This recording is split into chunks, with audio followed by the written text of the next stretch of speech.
you or someone you know is struggling or in crisis, help is available.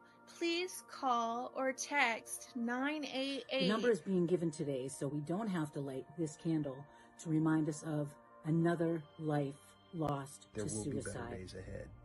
You just have to wait for them. There will be better days ahead. Don't hesitate to reach out to someone right now. I promise you that you are appreciated and loved. Depression and anxiety, know that you're not alone. Need help? I'm going to ask you again. Call 1-800-273-8255. That's 1-800-273-TALK. You can also text or call 988-988, the Suicide Crisis Hotline. I love you guys. I want you here.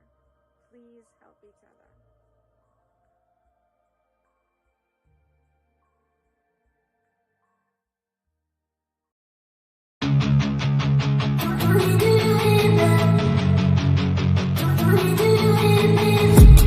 I've been dreaming on in my head like I've seen it. A life worth living is a life with meaning. I'll do what I love till my heart stops beating. I'm feeding this demon. Got a taste, can't erase bitterness in my face. Work a job every day till your dreams fade away. Like a card, never change. Play the game that we say. I need a break. I'm staying strong, need to move on to be what I want. I'll keep dreaming on. I'm staying strong, need to move on to be what I want. I'll keep dreaming on.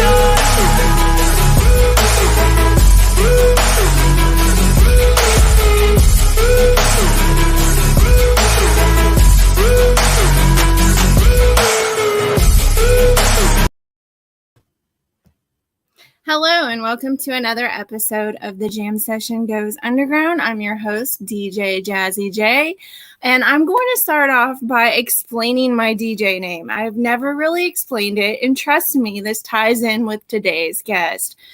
I had a radio show when I was at Quincy University, and it was called The Jam Session, and what I did is I revamped that show, and I have mentioned this before. My boss at the radio station thought that it would be kind of a fun idea for us to all come up with DJ names for our radio shows. We didn't have to, but he thought it'd be a fun idea. And so me being a jazz guitarist at the time and being a DJ at the radio station, and my name is Jamie, I figured that I would come up with DJ Jazzy J. I was also a huge fan of Fresh Prince of Bel-Air. No, this is not sponsored by them, but I grew up watching the Fresh Prince of Bel-Air, and there was somebody on there called DJ Jazzy Jeff. So that's how I came up with my DJ name. Move on years down the road, and I get into this great group of people. I become a part of a wonderful network called Cosmos Creative Television, where I make friends with a lot of creative people, and the guest that I have on today's show happens to be one of the people that I have met through this network.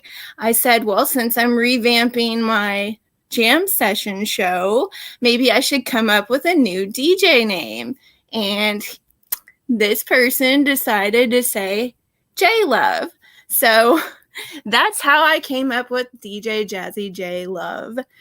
This guest that I have on my show today is an awesome person, friend to many, very, very talented musician, and I am so honored to have him on my show. Without further ado, may I introduce you all to Tom Cheshire. Hey there, how you doing? Oh my goodness. I'm smiling from ear to ear and turning red, but it's a happy red. I love that explanation and that introduction. And I'm a big fan of the Fresh Prince and Jazzy Jeff as well. And all of it makes complete sense. Everything comes full circle. Thank you for having me. I'm honored. I'm a huge fan of yours. I don't know how you find time to sleep. Wife, mother, entertainer, writing episodes, writing shows, coming up with questions, picking up the guitar and doing jazz licks every once in a while. You're an inspiration. Oh, thank you. You are an inspiration as well yourself. You have an awesome show on Cosmos. Thank In you. affiliation with your recording studios called Burn It Down. That's an amazing Mm-hmm. show. I'm a huge fan of that show. I was Oh, actually thank you. honored to be a guest on there at one point in time. So You were such a great guest. The problem is, and it's a good problem to have, is when people want more. And we've already been flirting with it. We've had people like John Phipps and Renee and Rory, who are people that I all really respect their opinions. They're like, you need to make it an hour. And I'm like, oh, man. And now it seems like when you have a great conversation, you go a little bit over 30 minutes, but do you want to do the hour? So I think we're just trying to let it grow organically, Yeah. And that makes sense. That definitely makes sense. I know that I don't like to write questions down for these interviews because it's a conversation among friends. So I like the questions to come organically, just, to have a conversation with a friend, which is what I'm doing today. I love that. Yeah. Again, thank you for having me. It's a beautiful day. I Darren Tilton, who is an amazing worker of the years. I only met recently. I'm at his studio with Kevin Phillips, who I've been working with music on and off for years. We were roommates in Brooklyn. They're both here in the studio, so I'm outside. And at some point, we'll probably go inside and maybe hear some snippets later on of what we've been working on. We like to refer to some of these songs as some of them are even ideas that I've written for years, but we're reimagining them with a lot of noises and ambiance and some computers and drum machines. It's very much up your alley. So Kevin came up with the term dream pop. It's very, very dreamy. And so it's been a lot of fun. Sounds like it. I'm going to take a moment to say hello to the audience because I don't, you're a huge part of this show as well as the guest is a huge part of the show. So hello, Rory, Julio, anybody else who's out there watching. Thank you so much for watching and for all the wonderful comments. Rory actually says, thank you for the nod, brother. You are the best. And I agree with that, Tom. You are definitely among the best. Well, I think as we get older, we hope we get wiser and less dumber. And we should only hang out with people that are good for us, that are going to build us up, not break us down. And you were absolutely right about this group of people behind the scenes on Cosmos, creative, caring, thoughtful, intelligent, and properly weird. And that's a great combo. Yeah, I agree with that. I mean, why I talk about this all the time. Why when we all meet we're attracted to each other? Because we're weirdos, and we like, everyone's across the board. Everyone's favorite holiday is Halloween. Come on, it's fun, and we love the good stuff and we hate the bad stuff. We hate negativity. We hate toxic relationships. We like just the good stuff, positive energy. Yep. Most definitely. It took me over 20 years to find a group of people like this that let me be my creative weird self, I guess. Right. Yeah. And I have a feeling we're just starting to see the beginning because you just keep on growing and doing more. And like I said, writing shows and prepping for shows and just sharing all of it with us. So, everyone, the viewers appreciate it. Oh, well, thank you. I appreciate you saying that. Like I said, your show Burn It Down is an amazing show. And you've done so many amazing interviews. I guess one of my questions, I'm not going to put you on the spot and say, who's your favorite guest or anything like that. I'm not going to do that. Well, everyone, I'd like to think as every interview is a snowflake. They were all different and beautiful, and none of them were the same. I loved. I have to say, and he would completely understand this. My second guest is my brother, who I've known my whole life, and he's a writer. And he's a brilliant writer, and I know him so well. And that was actually my most uncomfortable interview. And he and I, with the cameras off, can talk and laugh and cry about the most amazing things. And then on camera, I think we had actually some uncomfortable moments. So, and I think he would agree with that, and he was like, "Oh, I'm sorry, was I bad?" I was like, "No, you were great. I actually should have done a better job, like getting things out of you, but we're all works in progress. And these shows are, we're all just trying to become better every day. I mean, that's part of my motto and my mantras, and I repeat things, when I'm working and when I'm walking and when I'm jogging, when I'm hiking, and some of them are as simple as be a better man and a better artist than you were yesterday. That's simple. Yeah. So that's a good motto to have. That's the kind of motto that I try to have every day. Is I try to be kind, and I give people the benefit of the doubt a lot. Maybe somebody's having a bad day. Maybe that's why they snapped at you. I always give people the benefit of the doubt because, Right. I've been there myself. I've had bad days where I just felt like snapping at people, but then, I think better of it. Yeah, and there's a certain responsibility to it, we hear these things ever since we're kids, like practice what you preach. Well, shit, that's kind of hard sometimes, and I'm always talking about positive mental attitude and that thought process, and choosing awesome instead of choosing negativity. And then someone might reach out and they're like, "How do you do it? How do you handle every day? How are you always so happy?" I'm like, "Trust me, I'm not. There are days I wanted to curse the world, but instead I went out, and I banged on some drums, or I went into a closet and cried and punched a wall. And then I came out and said, 'Hey, how's everyone doing?'" And you have to remind yourself, you're like, man, well, now as an artist and a musician and a person who might be a bit more visible than the normal guy next door because of performing, you have a responsibility, or at least I feel I have a responsibility. And I'm always going to try to share the good and the positive stuff. That's good. I always think that, I think about my daughter, Willow. Big fan. she loves Cosmos, and she loves, doing interviews, a girl after my own heart, I guess. She's future artist and thespian and painter and dreamer for sure. She's awesome. I just always think of her, when I'm having a really bad day, that kid just can make me smile, and just right. She makes my day so much better. Oh my goodness, that's lovely. I guess my question for you would be what is your most interesting moment that you've had, in interviews or the media industry, the most interesting moment that you've ever had? Oh my goodness, that's well, it's really like the little things. It's funny.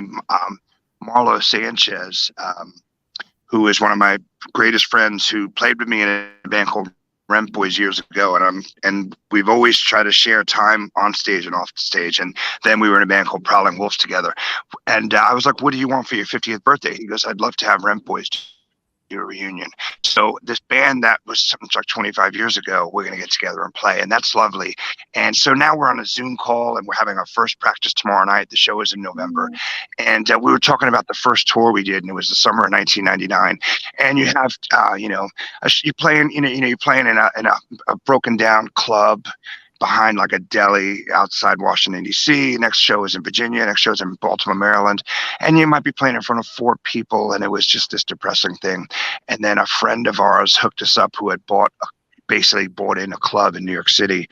And he's like, "No." He goes, "A lot of people coming to the show. I've been playing the record. Your new, we had self-recorded and self-promoted, self-put out our own record, And he's like, "We've been playing it, and people from the theater district, like people from the play Rent, like they're going to come, whatever." And we were like, "Yeah, right. Well, no matter what, it's going to be better than the last 4 shows where there was just a few people." And sure enough, we played this show, and it was just hundreds of people. And we were playing in it's like, it was right in the theater district, like by Times Square. And it's the summer. June or July of 1999. It's 102 degrees, and we are playing our hearts out. People are going nuts and dancing, And Mike and Marlo go say to me, turn around, because it was a glass window and half the windows were open.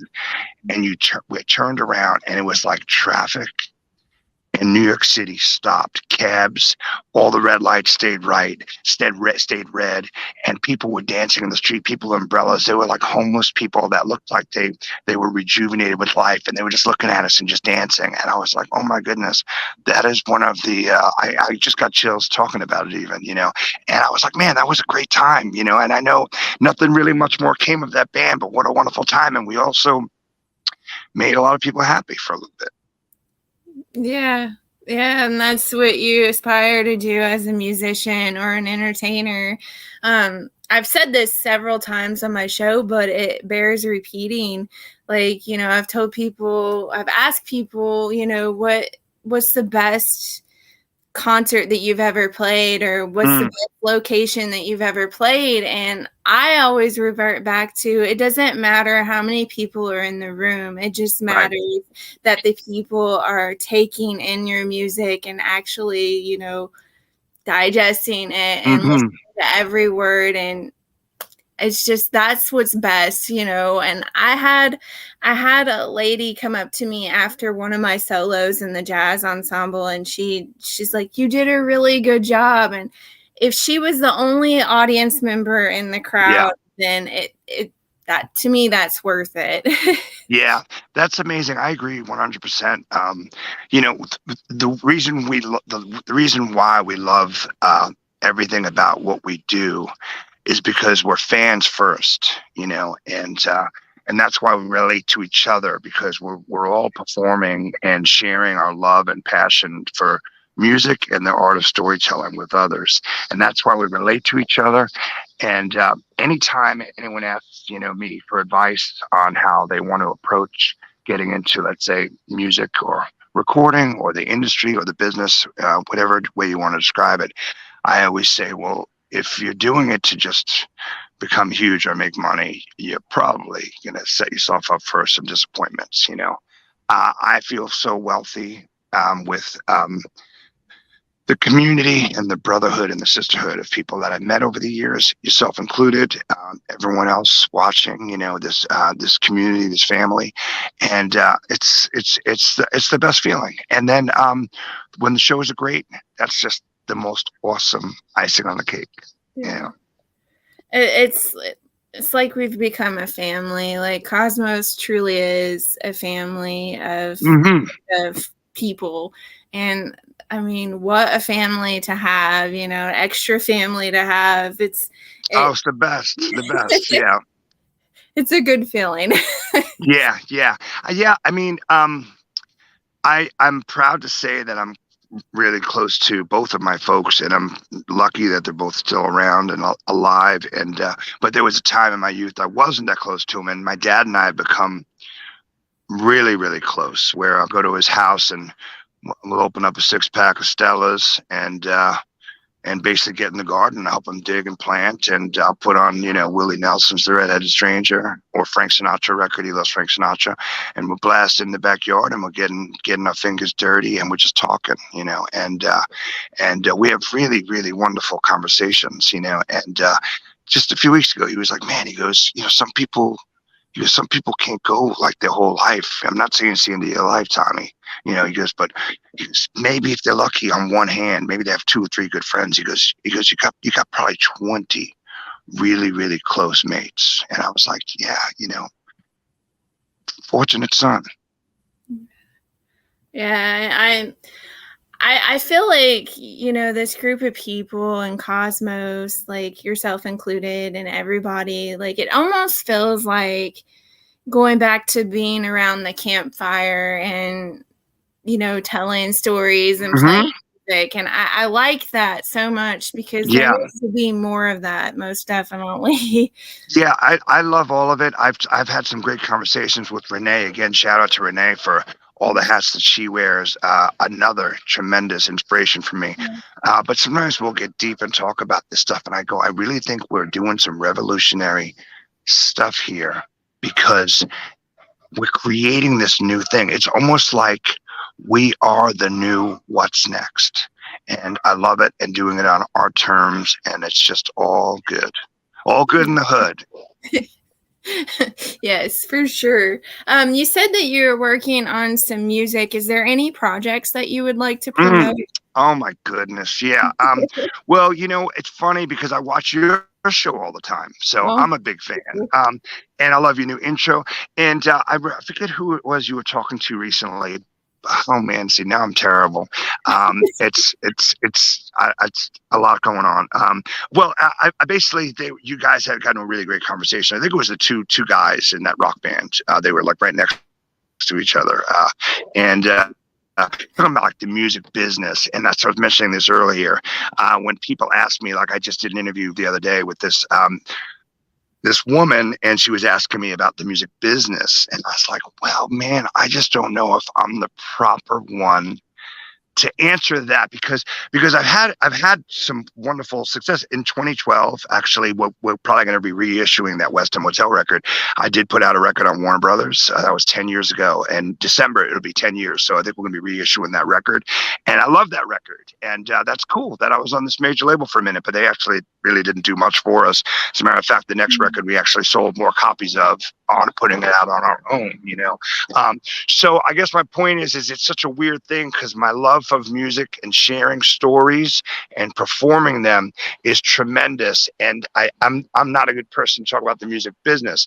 I just listened to this great interview with Jim Jarmusch the other day, and he was asked a similar question about his films, and he said, well, not one of my movies has actually made money. So I actually feel guilty calling myself a professional filmmaker, because I'm a hobbyist at best. Now, Jim Jarmusch is famous. I love all of his movies. He gets funding, and he gets money and grants to do his movies. And I'm sure he was not in 111 degrees with his shirt off, emptying out a box truck like I was last week. You know what I mean? But if he says that, then I can't say that I'm in the music business. You know what I mean? That being said, I have a love for it. I've all forms of storytelling and sharing. I've taken up painting again. I love painting. I write poems every day. I write songs every day. And now I'm working on a record under the name TCB, which is Tom Cheshire Band, or Taking Care of Business, or whatever you'd like. And for years, I was so insecure. I was like, I can't put out a record on my own. But with support with some loved ones and awesome friends who are more talented than me and have said, listen, you got this name, use it.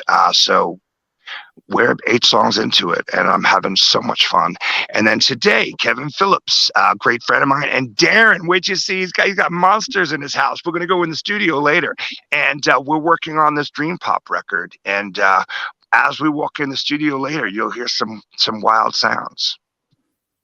That's awesome. That is so awesome. Yeah, you got to definitely enjoy doing what you love, because you may not always get a lot of money from doing what you love. You just gotta enjoy it and enjoy the process and enjoy the process. And I think we are, you and myself and Rory and Ruby, who will be a guest on Burn It Down Monday night. I'm a big fan of Ruby Ray's, and Renee for sure, and Diane, talking about important things. And the girls who I had on my show the other day, oh my goodness, Orchid Times, these young women, if I had a fraction of their ambition at their age, I'd be really far. But I think you're saying enjoy the process, but I think we also need to trust the process, because it's clearly working, and yes, other companies and other bands and other production companies may have more money and marketing behind them, and they may see these huge numbers of their readership or their viewership or their fan base, but the thing that's wonderful is if you allow it and you trust it and you don't get hyperactive and impatient and mad, and certainly never jealous over anyone else's success.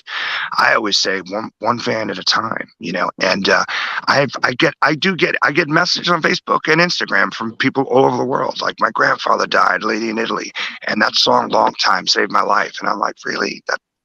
thank you. That's amazing. Yeah, I listened to it every day for 3 weeks after he died, and that is just like, oh my goodness, So enjoy the process, but also trust the process, because clearly what all of you are doing, what you are doing, I'm a fan of all your shows. It's working. Yeah, I agree with that. Trust the process. I'm gonna bring Willow up again. I talk about her a lot. You should. Yeah. I'm gonna bring her up again, but it goes with this. She was sitting in the car next to me, and I was picking her up after my day job. And she was listening to music, one of her favorite bands, which is Sleeping with Sirens, and she wanted to sing. She wanted to sing along with them. And she was kind of embarrassed looking at me like, I was like, honey, nobody's going to make fun of you. You got a beautiful voice. Just sing. Just have fun. Enjoy the process. And she started singing. I was like, don't take yourself so seriously. Just have fun with it. And Right.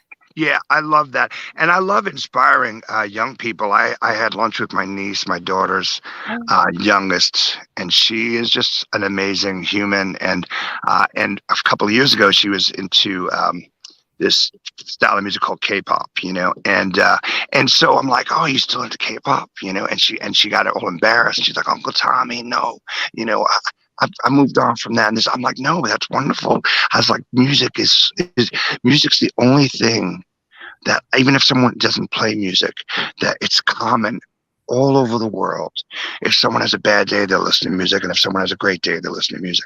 And so I was trying to figure out, I was listening to some K-pop stuff to try to get closer to my niece, So I bought her some records that I think she might like. And I was like, oh, you should check out this band who was really important to me a few years ago called the Flaming Lips.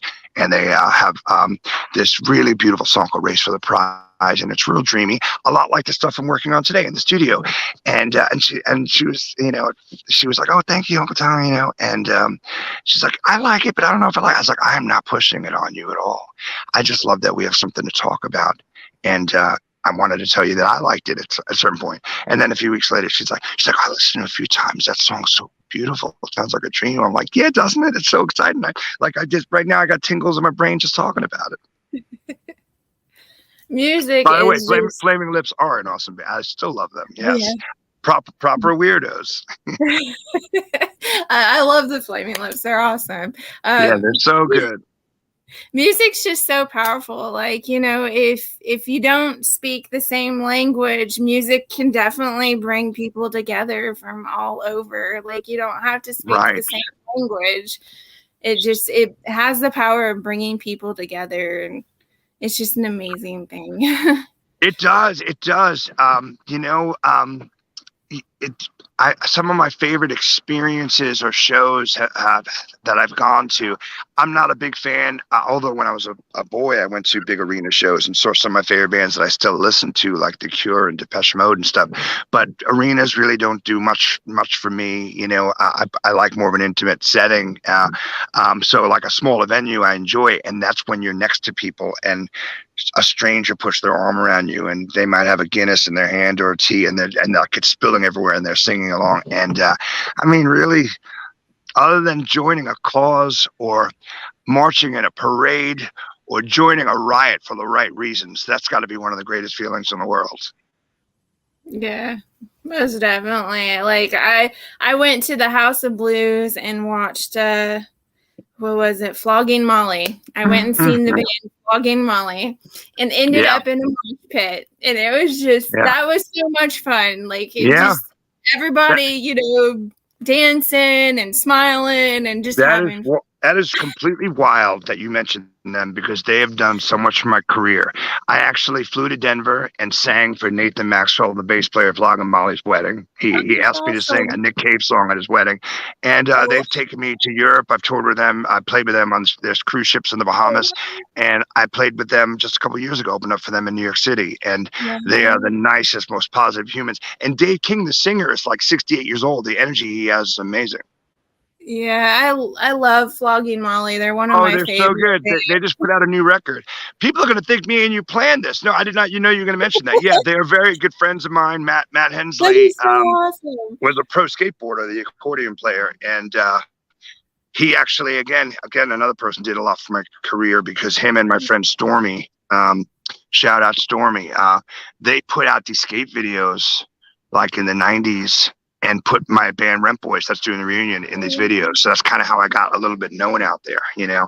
And to this day, you know, they'd be like, we're coming through town. What are you going under these days? I'm like, well, I have a band called Prowling Wolves. I'm doing Western Motel. Now I'm just doing Tom Cheshire. They're like, man, come on, please. We want you to do some songs with us. You know? And their shows are amazing. It's like church. It's energy, and everyone's jumping around, and it's so positive. And they are really, really sweet, beautiful humans. One of the best concerts that I had ever been to in my entire life. And I went and seen them at the House of Blues in Chicago with my best friend. And and that would be my perfect size like venue, because you want to see a big crowd, but like that's what, maybe 1,200 people or whatever, like, and everyone's close and enjoying it, and it's a big enough stage, and it's a professional room, so it sounds wonderful. You know, that's awesome. That's so cool. I can't wait to tell them that I was on a show and that you mentioned this. I'm gonna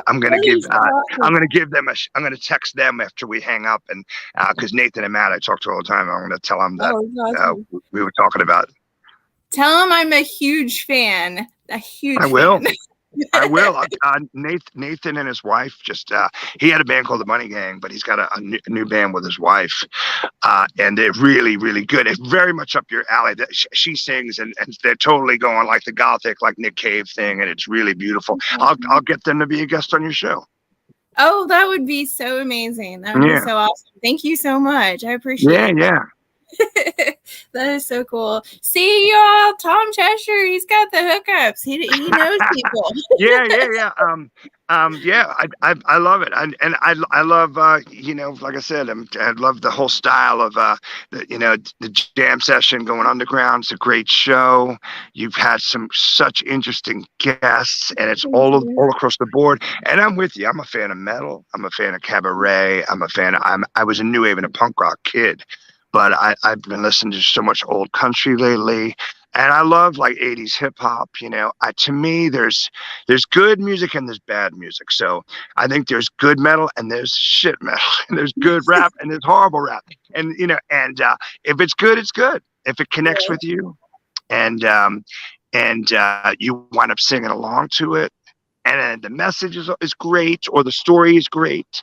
I mean, who's better than you? It gives you chills.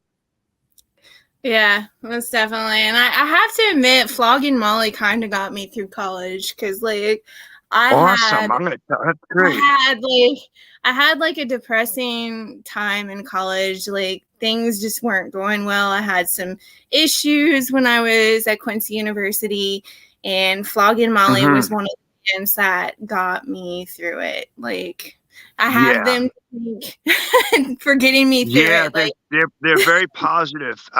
Even if, you know, because Dave he's from Ireland. Him and Bridget, the violin player, they're married, and they moved back to Ireland. They live there, you know, and so they write like by sending each other, you know, basically emails and stuff, you know. But like, even though it's a dark Irish/American like gothic storytelling to it, well, the energy is so big, you can't help but jump around and want to be, you know, dance to it and stuff. But the storytelling is what I love about music. Is it is still hope at the end of it, you know. Like they just put out a new record, and there's songs on it that are basically fighting. Renee would love this for Ukraine. It was awesome. oh, that's awesome. That's so wow. That's so amazing that you know them. Is there any other like things that you want to promote, or like let me see. Well, Burn It Down. We want to make it grow. Burn It Down. Even burn it, and the sign of the show is just it's the receptions that you're getting, and then the feeling you have afterwards, you know. So like after every show on a Monday night, like usually I go back and make some tea, and I rewatch it and take notes on what I liked about what I did. It's never, the guest is always perfect, you know. It's always me, and I'm trying to perfect what I'm doing.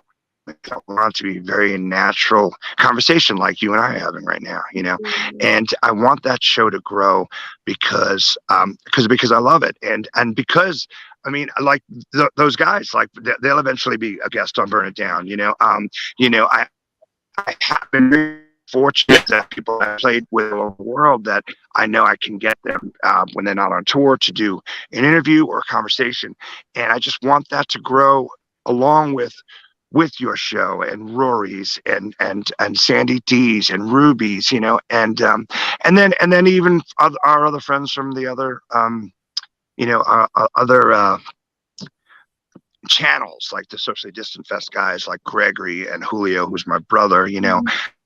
I love seeing all of us working and walking in one positive direction, doing great things, and we're all actually telling really cool stories and sharing them with each other.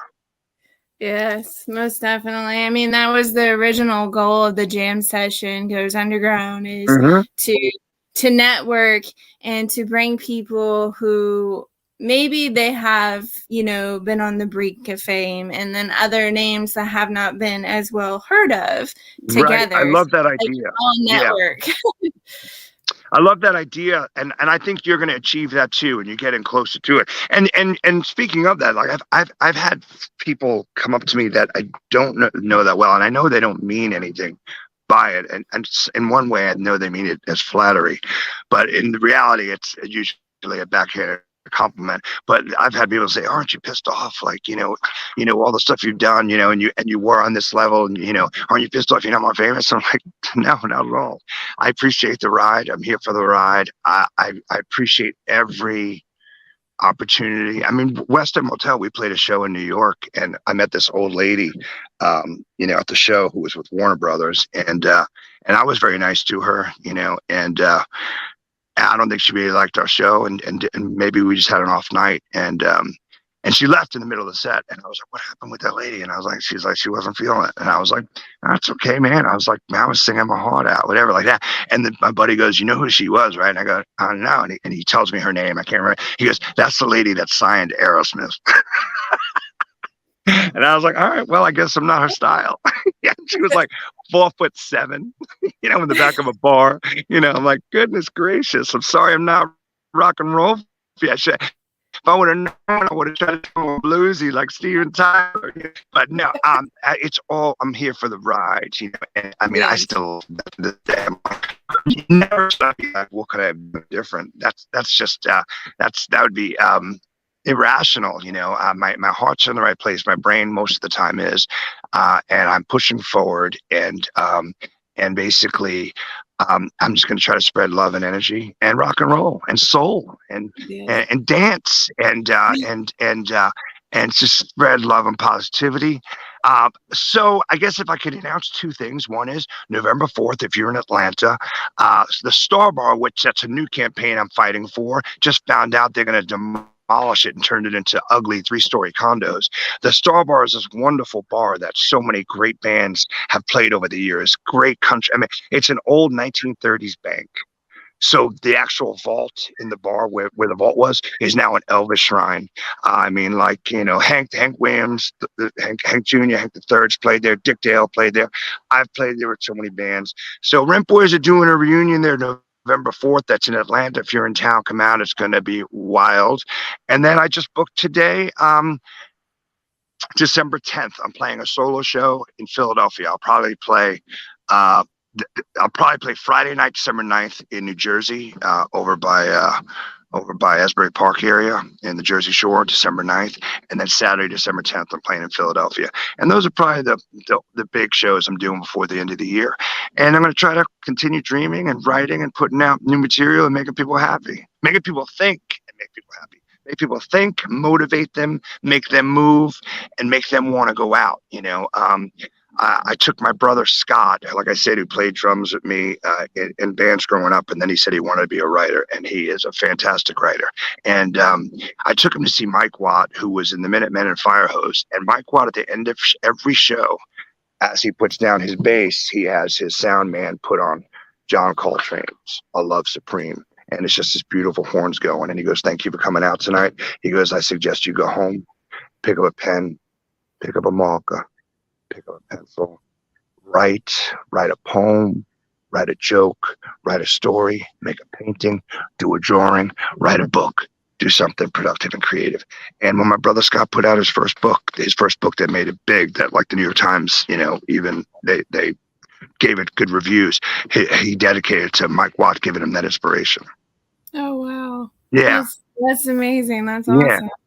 Yeah. And so, and on such a smaller level, anyone that I could connect to, I basically will try to spread the same message. And I always give, Watt that credit. I'll be like, this is not me. I heard Watt say it, and I love his work ethics, and I love anybody that's just like that we're connected to on this channel that just is doing things for being productive and creative and doing really interesting stuff too, Yeah, there's just so many talented people out there in this network on SDF, like all the networks. They're so talented. And it's growing. I mean, I keep on hearing Jay Thompson is another one. What a beautiful man, and a talent and a player and stuff. And I love, when I'm on these boards that I see you and I are on them, but I'm 30 feet in the air at a ladder, hanging Cat 6 cable. I'm like, man, I can't be looking at this right now. But it's like, oh, so-and-so's got a new idea for a show. And I'm like, yes.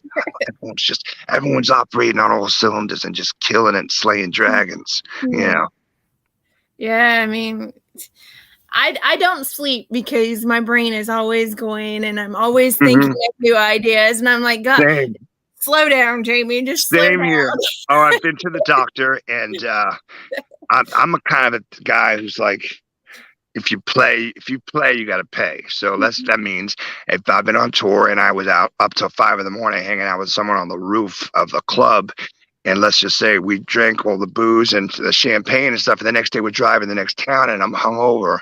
Well, if you play, you got to pay. So I'm not even gonna have an aspirin. I think the last time I had an aspirin was like 1994.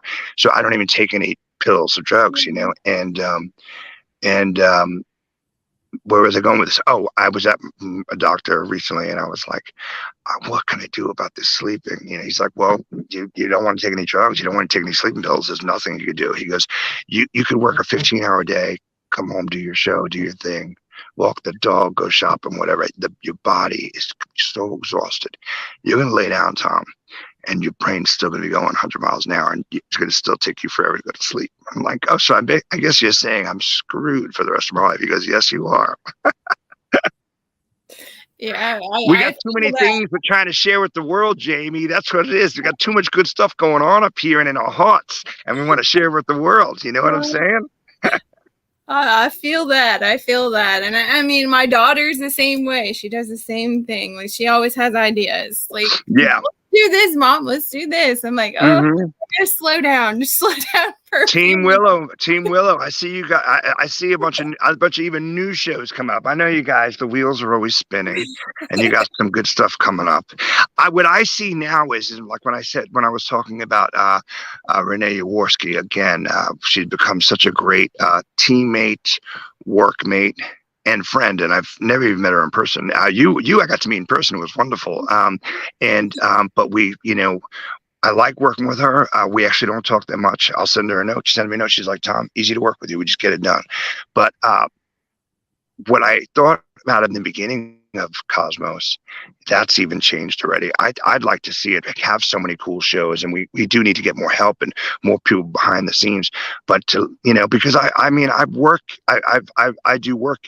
behind the scenes in broadcasting, so I'm in CNN and Warner Brothers and NBC all the time behind the scenes, like building stuff, and I'm like, yes, let's grow Cosmos so that it is its own channel and there is something going on all the time. I don't care if it's 3 a.m. and it's 2 kids in Chinatown playing ping pong, whatever. Like, have a blast and just talk about it. Like just have this really cool stuff going on, And I actually love that idea as well. I kind of just was out thinking out loud, because I love Chinatowns in every city, and I'm like, man, because I can't wait to talk to Ruby on Monday. And I think what she's doing is really cool. And I'm like, we really do need to come up with some other cool ideas for cooking shows and people going to Chinatowns all over the place, like kind of what you're doing with cemeteries and stuff, you know.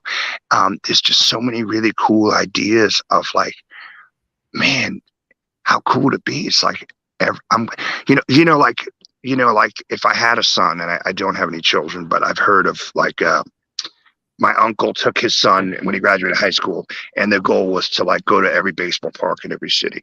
That would be a great show. You know what I mean? You travel and you go to a baseball park in every city. How awesome would that be? Well, how about going to the Chinatowns in every major city? New York, Chicago, LA, San Diego, San Francisco. Oh my goodness, and that would be a great 6 or 7 part series. So Jamie and I are manifesting this right now to the earth. We need about $500,000, but we want to do this.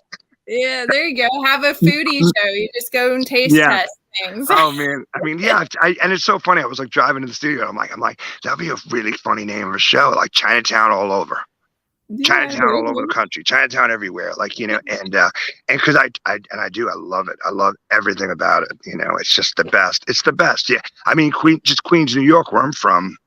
Bourdain, who certainly is a hero of mine as a writer and a storyteller, parts of Queens like Jackson Heights and Flushing and Elmhurst, which is where like the Mets played in LaGuardia Airport, is he at one point he said the best food in the world is within this like 6 miles because it's just every wonderful, beautiful nationality, It's amazing, Yeah, that would be a very interesting show. I think somebody needs to do it. We're manifesting stuff. See, we're taking care of business. Hey, and by the way, for a brief time, I meant to say this earlier. For a brief time, my friends called me T-Love, and I loved it.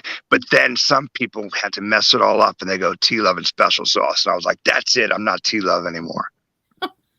That's interesting. That's very interesting. Yeah. Well, I appreciate the J-Love. I appreciate it. It's great. And I appreciate you having me on the show. I mean, it's been like I said, congratulations on everything you're doing, and we're all taking really cool, big and beautiful, giant steps, and like I said, enjoy all of it.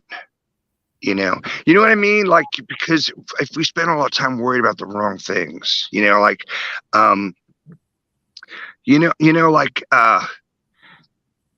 I have a friend who's a comedian, and he's a writer, and he's done pretty well. And but he came up. He grew up in Canada, and he was skateboarding in an area, and I forget what city it was, but let's just say the streets were bad, like crack on the streets and stuff. You're like, in Canada, what?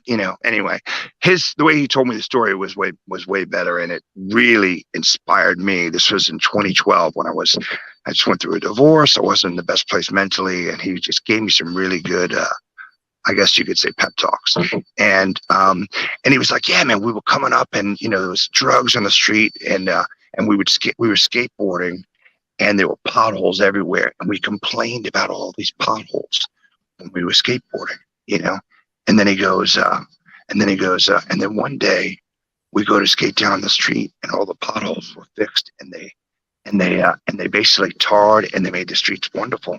And we were like, man, that sucks. We kind of missed those potholes.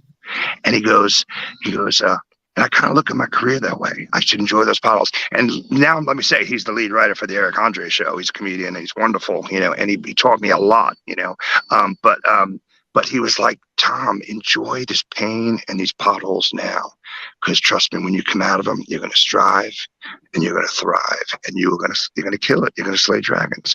And I feel like for me, I'm at the top of my game right now. Definitely feel like I'm the best version of me as a human and as an artist. And that's why it feels good to talk to you and share my stories and tell people. And also embracing September. I love everything that we're doing with that. I haven't gone on to tell a complete story, but I can share this with you guys. In that year 2012, there were definitely days that I walked around and didn't want to see tomorrow. And I'm glad I failed at that. So it's all powerful, and it's all love, and we're all in this together, man. Brotherhood and sisterhood. Yes, most definitely. And like I tell everybody, you know, I haven't told my complete story, but guitar saved my life. So therefore music Right. saved my life.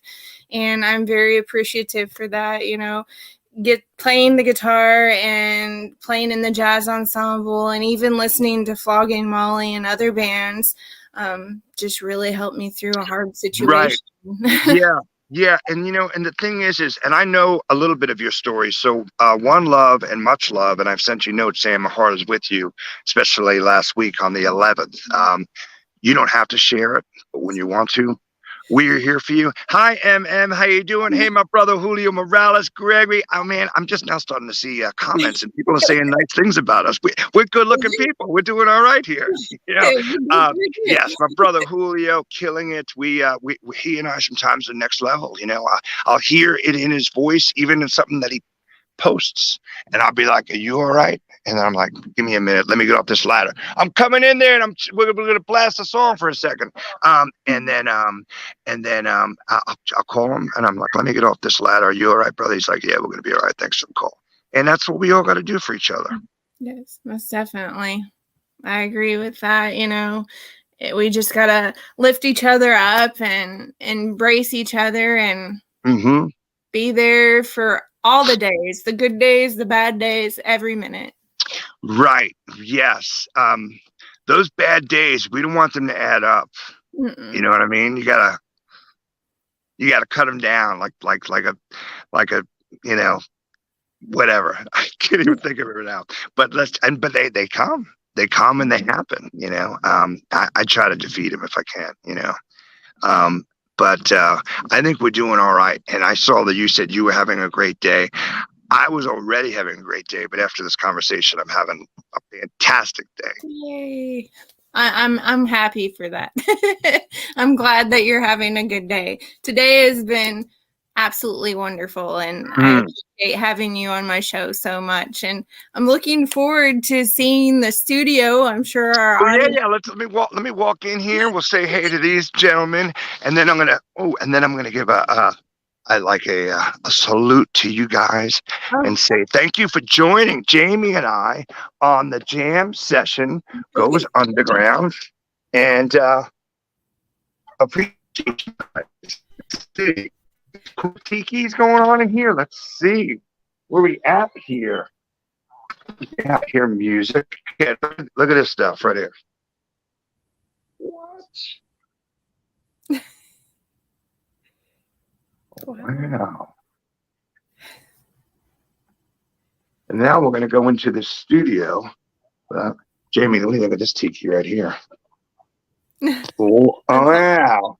And now we're going to see Darren Baby and AKA Kevy Baby blasting some stuff in here.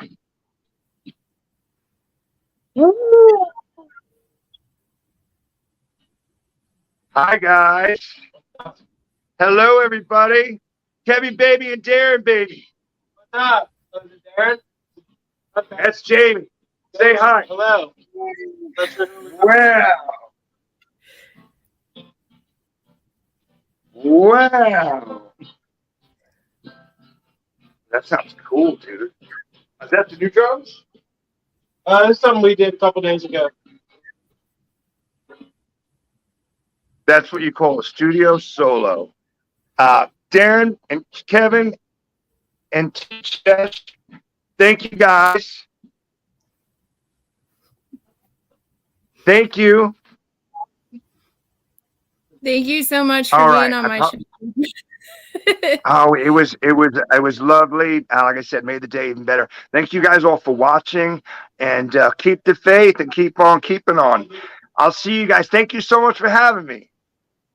Thank you. And to the audience, thank you so much for the wonderful comments and, you know, the shout outs. We appreciate you so much because you're a part of the show. You're just as important as my guest and just as important as the director and myself. So thank you all so much for being here.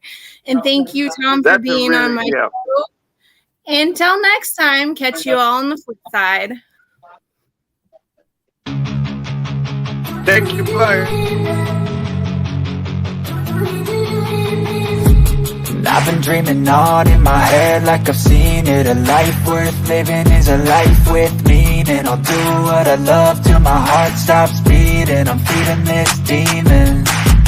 Got a taste, can't erase bitterness in my face. Work a job every day till your dreams fade away. Like a card, never change, play the game that we say. I need a break. I'm staying strong, need to move on to be what I want. I'll keep dreaming on. I'm staying strong, need to move on to be what I want. I'll keep dreaming on.